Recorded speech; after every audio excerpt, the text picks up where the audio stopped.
inspired by real-life events. Narrator Ethan Ross woke up at 5:18 a.m. inside a sealed government forensic lab, with armed agents standing behind glass and a senior investigator saying, "Your genetic profile was found at a classified biological breach site linked to an unauthorized pathogen release simulation." And in that instant, his entire world collapsed. Because just the night before, he was a biomedical data analyst working for a global health intelligence contractor in Boston, responsible for analyzing disease modeling systems, outbreak prediction algorithms, and genomic risk databases. And now he was being treated as the central biological risk point in a classified incident involving a simulated pathogen containment failure. And the first shock wasn't fear. It was disbelief so deep, it felt like reality itself had been reconstructed without him noticing. Because Ethan's entire career was built on preventing biological systems from becoming unpredictable. But now those same systems were defining him as the source of unpredictability. And within hours, his credentials were revoked across all health intelligence networks. His research access frozen under emergency containment law. His apartment sealed for bioforensic inspection, and internal genomic security logs labeled him as primary anomalous vector in simulated outbreak propagation event. And Ethan sat in the interrogation chamber, replaying his last analysis cycle, remembering model validation checks, outbreak simulation calibrations, genomic dataset audits, and then a gap, an unexplained missing execution window between 1:09 a.m. and 2:36 a.m., where system logs showed his authentication profile, initiating high-level pathogen simulation overrides across multiple isolated research environments simultaneously. But he had no memory of initiating any of those actions. And when investigators showed him synchronized simulation maps displaying a rapid cascade of digital outbreak propagation, originating from his credentials across global health modeling systems, Ethan immediately said, "That's not me. I never accessed those environments." But the lead biosecurity officer replied, "The system has already confirmed full genomic authentication match across all simulation layers."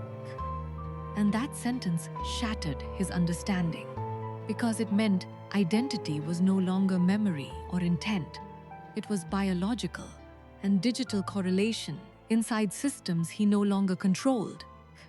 And by sunrise, he was released under continuous biosecurity surveillance, while global health intelligence networks had already internally classified him as a high-risk synthetic outbreak catalyst.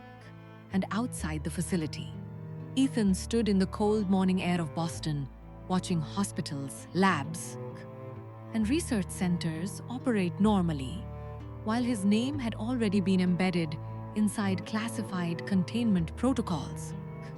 And that night, he received a message through an encrypted biomedical research resource saying, "If you want to understand the outbreak simulation origin, come to abandoned MIT biosimulation sub-level 4, no tracking implants." And despite knowing it could end everything, he went, because when a system defines you as the source of biological failure, truth becomes more urgent than survival. And inside the underground lab, he met Dr. Lillian Mercer, a former global disease modeling architect who specialized in outbreak simulation integrity and genomic system corruptions analysis, and she didn't soften anything. She immediately showed him reconstructed simulation logs and said, "Your identity wasn't physically present. It was replicated through a live genomic authentication relay embedded inside the outbreak modeling layer." And Ethan instantly said, "Then I can prove I didn't do it." But Lillian replied, "You're still thinking like someone inside human accountability logic. not like someone inside predictive biological systems, where simulation and identity merge once execution begins. And she explained that the outbreak wasn't real biological release. It was a controlled multi-system simulation cascade where genomic risk models, disease prediction algorithms, and containment protocols were manipulated to trigger false outbreak propagation across global health networks. And Ethan's profile had been selected because his access pattern intersected multiple high-level genomic datasets without triggering anomaly alerts, making him the perfect stable anchor for controlled blame attribution inside predictive systems. And suddenly, the case wasn't just about a biological threat. It was about identity replication inside global health intelligence infrastructure. And Lillian offered him a choice: step away and let the system finalize him as the origin of a classified outbreak simulation breach, or help Hertz trace the internal propagation chain before it was permanently overwritten by automated biosecurity containment protocols designed to preserve global stability at the cost of individual truth. And Ethan stood in silence, listening to distant ventilation systems, deep beneath the lab, thinking about patients who might never know their data was part of a false crisis, thinking about years of disciplined work building models to prevent exactly this kind of systemic distortion, and thinking about how fragile identity becomes when even biology can be simulated. And finally, he said, if my identity has already been used inside a biological system without my control, then I have nothing left to protect except the truth itself. And that decision pulled him into a hidden layer of global biosimulation infrastructure where nothing remained stable. Because every genomic log they analyzed was actively recalculating itself in real time, every simulation trace they followed kept shifting, as if the system itself was adapting to their investigation. And soon they discovered the breach wasn't external bioattack, but internal privileged abuse involving a senior global health simulation architect who had been quietly rerouting outbreak model parameter distributed systems to conceal large-scale manipulations of predictive disease forecasting used for political and financial control. And Ethan's identity had been selected as the central attribution anchor because it aligned perfectly with automated biosecurity resolution systems designed for rapid containment closure. And one night, while analyzing live outbreak simulation streams from an isolated offline genomic node, Ethan saw something that completely shattered his understandings. His credentials were actively initiating full-scale outbreak propagation scenarios across multiple global health models in real time, while he was physically disconnected from all systems. And Lillian immediately said, "They're continuously simulating your identity inside the bio network to preserve the outbreak narrative." And Ethan realized he wasn't just being blamed after the simulation.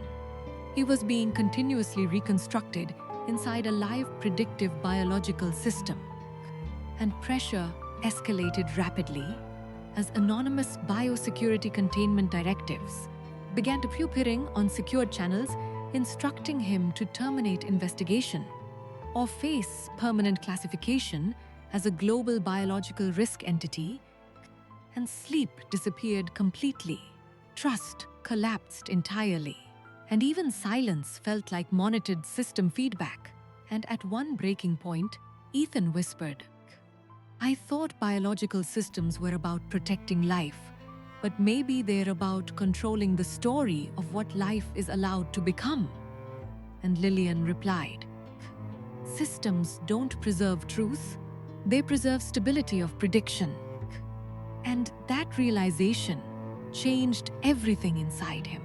because he stopped trying to defend his identity and started focusing only on his exposing the mechanism. And as they dug deeper, they uncovered encrypted propagation nodes inside global health infrastructures, continuously generating synthetic outbreak histories to distribute blame across multiple genomic identity profiles in real time. And Ethan's profile had been amplified as the primary attribution point because it minimized global system disruption and allowed rapid closure of simulated crisis events. And when they finally compiled enough verified encrypted evidence to trigger international biosecurity oversight escalation, containment protocols activated immediately, attempting to erase simulation histories across mirrored global health systems worldwide. And Lillian said, "This is where most people are permanently obsessed into official biological explanations." And Ethan replied, "Then I'll be the anomaly they can't classify." And together, they transmitted secured evidence chains to independent international biosecurity oversight authorities, while preserving decentralized encrypted backups across isolated research nodes. And within days, the investigation escalated into a global health intelligence corruption probe, exposing identity replication abuse, outbreak simulation manipulation, and coordinated predictive system exploitation across multiple continents. And arrests followed within senior biosimulation architecture teams. And when it was over, Ethan stood inside the silent lab, watching endless streams of modeled outbreaks stabilize back into normal patterns, realizing that the most dangerous truth about modern systems is not that they fail, but that they can assign failure to a single identity and make it feel biologically undeniable.